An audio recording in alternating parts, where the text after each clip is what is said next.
Assalamualaikum warahmatullahi wabarakatuh. A'udzubillahi minasyaitonir rajim. Bismillahirrahmanirrahim. Alhamdulillahi rabbil alamin. Nahmaduhu wa nasta'inuhu wa nastaghfiruh wa natubu ilaih. Wa na'udzubillahi min syururi anfusina wa min sayyiati a'malina. May yahdihillahu fala mudhillalah wa may yudlil fala hadiyalah. Ashhadu an la ilaha illallah wahdahu la syarikalah wa ashhadu anna Muhammadan 'abduhu wa rasuluh. Addal amanah wa ballaghar risalah wa nasahal ummah wa jahada fillahi haqqa jihadih wa tarakana 'alal mahajjatil bayda lailuha kanahariha la yazighu anha illa halik. Wa nusalli wa nusallim 'alan nabiyyil amin wa 'ala alihi wa sahbihi ajma'in. Subhanaka la ilma lana illa ma 'allamtana innaka antal alimul hakim. Rabbi shrah li sadri wa yassir li amri wahlul 'uqdatam min lisani yafqahu qawli, amma ba'. Saudara muslimin dan muslimat yang dirahmati Allah Ta'ala sekalian, alhamdulillah, sama-sama kita panjatkan kesyukuran kita kepada Allah Subhanahu wa Ta'ala. Moga-moga kita diberi kekuatan untuk terus kita mengucapkan syukur kepada Allah Subhanahu wa Ta'ala. Dan pada kali ini saudara, dalam rancangan tafsir Quran pada kali ini, kita akan meneruskan perbincangan kita. Kita masuk pada ayat yang ke-23, ya, ayat yang ke-23 surah An-Nur, iaitu firman Allah Ta'ala, a'udzubillahi minasyaitonir rajim. Innal ladzina yarmunal muhsanatil ghafilatil mu'minat lu'inu fid dunya wal akhirah wa lahum 'adzabun 'adzim. Shadaqallahul azim. Maksudnya, sesungguhnya orang yang menuduh perempuan-perempuan yang terpelihara kehormatannya, yang tidak terlintas memikirkan sebarang kejahatan, lagi yang beriman kepada Allah Subhanahu wa Ta'ala. Jadi siapa yang menuduh tersebut akan dilaknat oleh Allah di dunia dan di akhirat, dan mereka pula akan beroleh azab seksa yang besar. Tuan-tuan yang dirahmati Allah, kalau kita tengok makna dalam ayat ini, kata-kata yang Allah gunakan, innal ladzina yarmunal muhsanat. Muhsanat ini maksud dia wanita yang memelihara kesuciannya. Al-ghafilat ni maknanya para wanita yang tidak melakukan perbuatan keji, yakni hati mereka suci dan mereka tidak pernah pun terfikir untuk melakukan perbuatan tersebut. Itu maksud al-ghafilat. Jadi golongan yang melontar tuduhan itu kepada wanita-wanita suci ini, yang mereka tak pernah terfikir pun untuk melakukan benda keji, tiba-tiba dituduh ataupun dilontarkan tuduhan itu, maka lu'inu, mereka dilaknat di dunia. Di dunia lagi dilaknat, dan manakala wal akhirah, dan juga di akhirat, maknanya mereka akan tidak mendapat rahmat daripada Allah Subhanahu wa Ta'ala. Dalam tafsir Amr Athir dinyatakan kepada kita bagaimana dalam huraian ayat 23 ini, iaitu setelah Allah menyebut, sebelum ini Allah menyebut kisah Ummul Mukminin Sayyidatina Aisyah radhiyallahu anha, telah diterangkan bagaimana hukuman kepada orang yang membuat tuhmah kepadanya dengan seksaan yang besar dunia dan akhirat. Maka dalam ayat ini, ayat 23 ini, diterangkan pula hukuman secara umum. Hukuman secara umum kepada sesiapa sahaja yang membuat tuhmah seperti itu. Kalau siapa-siapa yang buat tuhmah, buat tuduh seperti itu, Allah Ta'ala memberi amaran kepada orang yang menuduh wanita-wanita baik yang terpelihara daripada zina ini, yang mereka itu tak pernah terfikir untuk buatan keji, tak pernah terfikir nak tipu daya ni, dan mereka itu beriman pada Allah Ta'ala. Mereka dituduh dengan tuduhan zina, maka orang yang menuduh itu akan dilaknat oleh Allah, iaitu dijauhkan dari rahmat Allah Subhanahu wa Ta'ala, baik di dunia maupun di akhirat. Di dunia mereka akan mendapat, maknanya sebutan yang buruk di kalangan manusia dan dihukum dengan sebatan, kemudian diseksa di akhirat dengan seksaan yang besar sebagai pembalasan kerana menyiarkan kekejian, benda-benda dusta di kalangan orang yang beriman pada Allah, sekiranya mereka tidak bertobat kepada Allah Ta'ala. Tuan-tuan yang dirahmati Allah, dalam tafsir Al-Maraghi dinyatakan, ayat ini nak menegaskan untuk setiap orang yang beriman kepada Allah mengambil pengajaran dan juga pengiktibaran untuk tidak menyebarkan berita dusta. Bahkan orang yang menyebarkan berita dusta berhak menerima dosa kerana perbuatannya itu, dan ditambah pula dosa orang yang mengikut perbuatannya. Dia buat dosa, dia menganjurkan satu benda yang buruk, orang lain ikut lagi, maka dia dapat lagi dosa orang yang mengikut yang dia buat itu.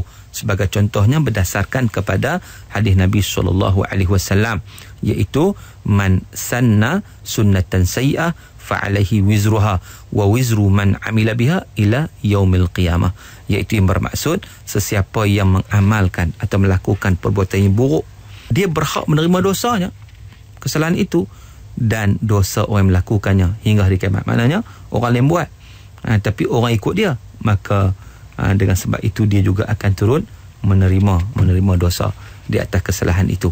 Jadi di sini sekali lagi ketegasan ataupun satu penegasan diberikan sebagai satu pakitibaran dan juga pengajaran bagaimana tidak boleh menuduh dengan sewenang-wenangnya.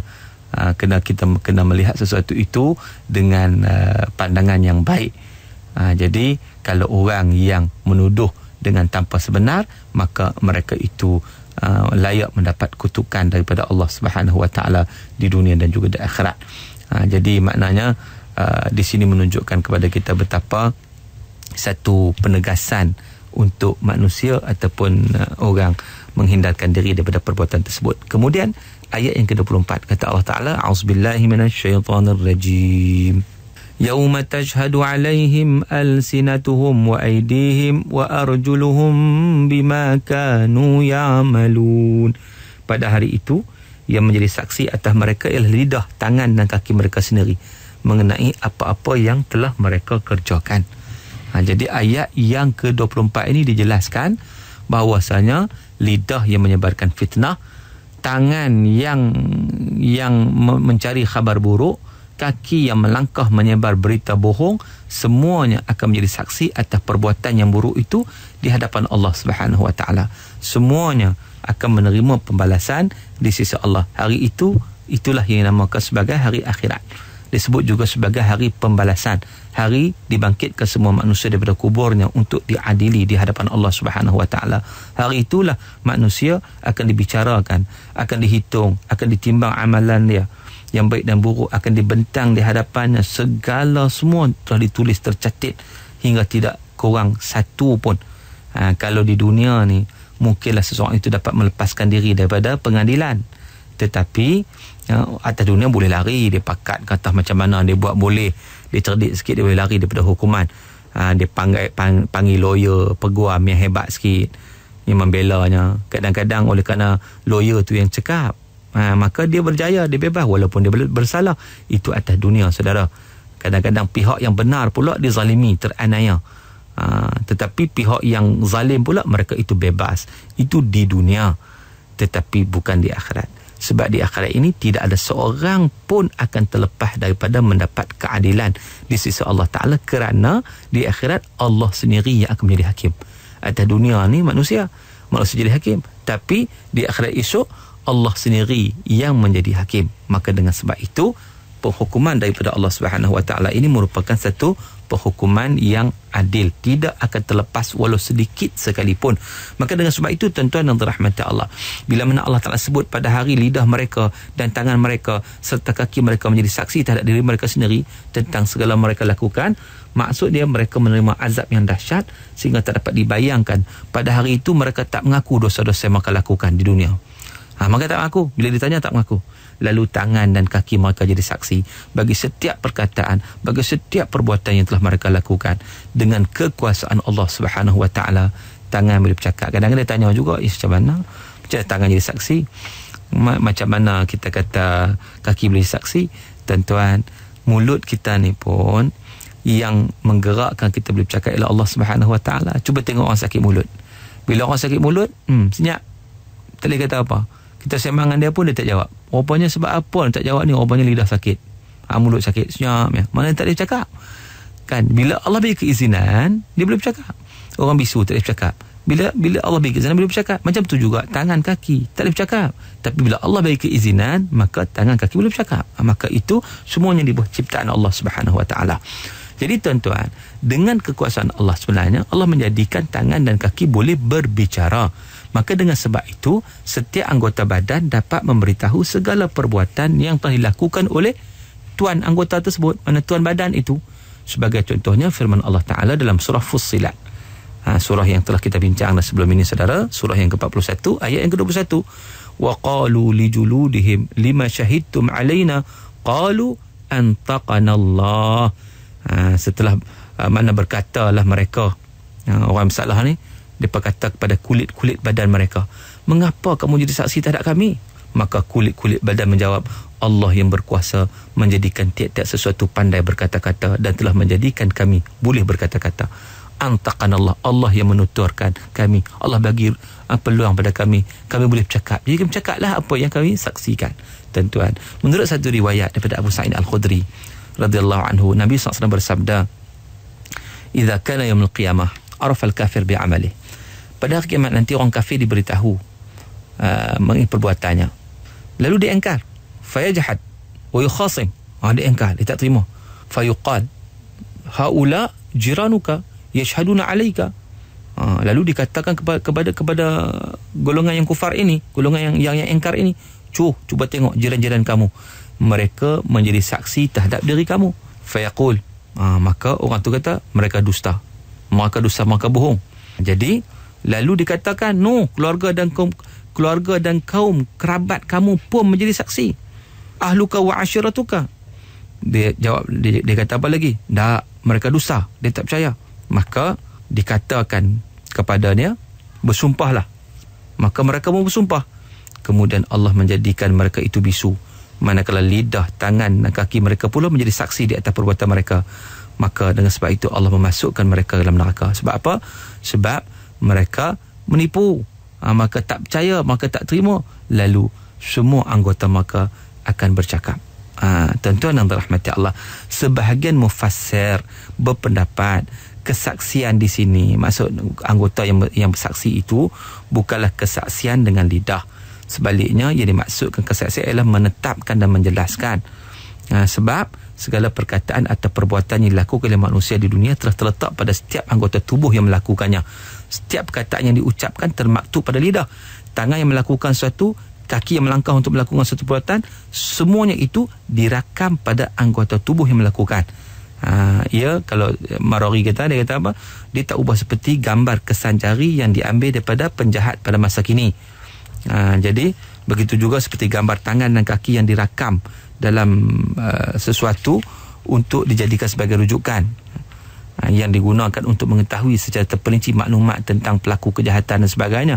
Jadi ketika itu, apa yang telah tercetak pada setiap lidah, tangan dan kaki sudah cukup untuk mensabitkan kejahatan para penjahat dan juga orang yang telah melakukan kezaliman.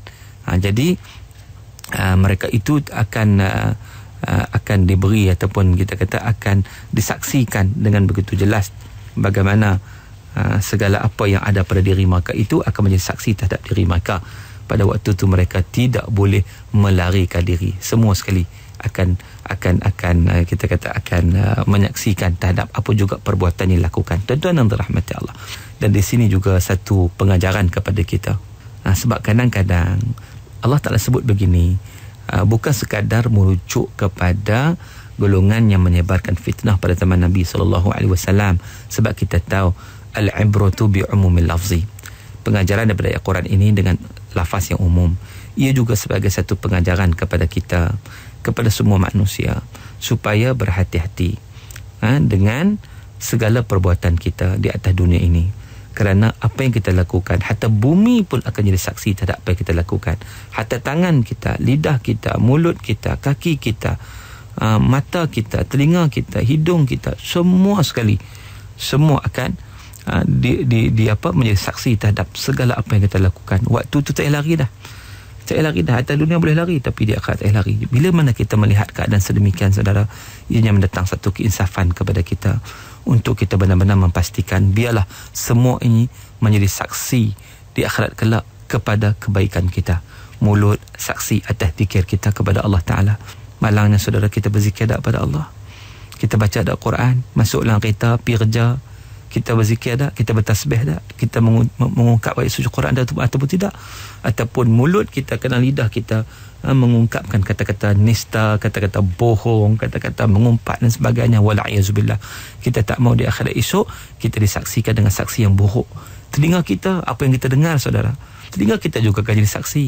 Apa kita dengar pada hari ini? Adakah kita mendengar ayat Quran, kita dengar rancangan tafsir Quran, ataupun kita mendengar sesuatu perkara yang menghilangkan rasa untuk beribadat kita kepada Allah Subhanahu Wa Taala? Contohnya, kaki kita kita melangkah ke mana. Hari ini kadang-kadang orang menghabiskan masa menggunakan kaki dan melangkah ke tempat-tempat disko, ke tempat-tempat yang haram, sedangkan kaki itu juga akan menjadi saksi di depan Allah Subhanahu Wa Taala. Tangan kita apa yang kita buat, mata kita apa yang kita lihat, dan pelbagailah keseluruhan hidup kita itu semuanya akan jadi saksi. Maka dengan sebab itu saudara, mudah-mudahan kita dapat ambil pengajaran dan juga pengiktibaran, dan kita pastikan kehidupan kita ini berlandaskan kepada keimanan kepada Allah Subhanahu Wa Taala. Kita jadi orang beriman yang terbaik, insya-Allah. Saudara, untuk kali ini sekadar itu dulu, insya-Allah, sehingga kita bertemu di lain siaran. Saya sudahi dengan aqulu qauli hadza wa astaghfirullahal azim li wa lakum wa billahi taufiq wal hidayah. Wassalamualaikum warahmatullahi wabarakatuh.